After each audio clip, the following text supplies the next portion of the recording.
ថ្ងៃនេះយើងនឹងស្វែងយល់អំពីប្រព័ន្ធបាញ់រ៉ុកែតពហុគ្រាប់ BM21 Gret ដែលជាអាវុធគ្រប់គ្រងកម្លាំងជើងគោកមួយក្នុងកងយោធពលខេមរភូមិន្ទ BM21 គឺជាប្រព័ន្ធរ៉ុកែតទំហំ 122 មីលីម៉ែត្រដែលបាញ់រ៉ុកែតបានចំនួន 40 គ្រាប់ក្នុងរយៈពេល 20 វិនាទីប៉ុណ្ណោះដំបូងសូមពិនិត្យមើលភាពខ្លាំងរបស់ BM21 ចំណុចទី1គឺ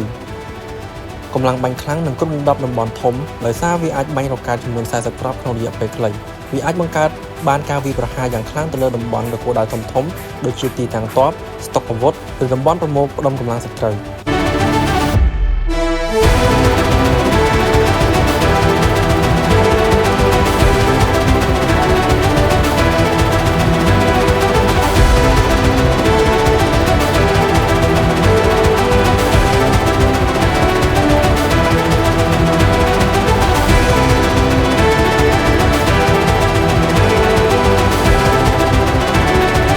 ចំណុចខ្លាំងទី2គឺភាពរហ័សរហួននៅក្នុងការចល័ត BM21 ត្រូវបានដំឡើងលើរថយន្តកង់6ដែលអាចធ្វើដំណើរលើផ្លូវធម្មតានិងផ្លូវលំបាកយ៉ាងល្អវាអាចផ្លាស់ទីតាំងបានយ៉ាងឆាប់រហ័សបន្ទាប់ពីការបាញ់រួចដើម្បីជៀសវាងការតបពីសត្រូវ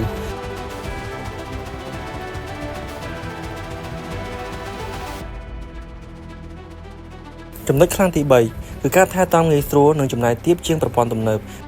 បើប្រៀបធៀបជាមួយនឹងប្រព័ន្ធរ៉ុកែតសម័យថ្មី BM21 មានរចនាសម្ព័ន្ធមិនស្មុគស្មាញហើយងាយស្រួលនៅក្នុងការបណ្ដុះបណ្ដាលកងកម្លាំងនិងការថែទាំប្រចាំថ្ងៃយ៉ាងណាក៏ដោយ BM21 ក៏មានចំណុចខ្សោយមួយចំនួនផងដែរ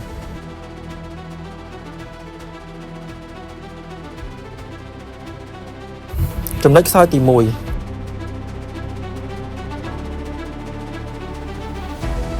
គឺភាពមិនត្រឹមត្រូវខ្ពស់ BM21 ត្រូវបានរចនាឡើងសម្រាប់ការវាយប្រហារលើតំបន់ធំមិនមែនសម្រាប់ការបាញ់លើគោលដៅតូចៗដោយភាពជាក់លាក់នោះទេដូច្នេះវាមិនសមស្របសម្រាប់ការវាយប្រហារលើគោលដៅដែលត្រូវការភាពត្រឹមត្រូវខ្ពស់នោះទេច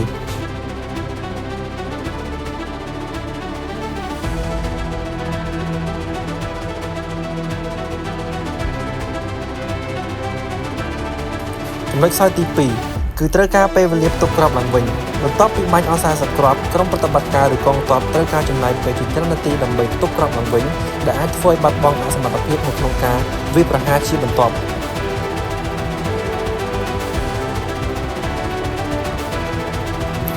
ចំណុចខ្សោយទី3គឺការពារខ្លួននៅមានកម្រិតរថយន្ត BM21 ស្តង់ដារមិនមានស្រោបការពារដៃក្រាស់សម្រាប់ទប់នឹងគ្រាប់កំភ្លើងឬការវាយប្រហារពីសត្រូវនោះឡើយដូច្នេះវាត្រូវការការពារពីកងកម្លាំងផ្សេងៗនៅពេលប្រតិបត្តិការ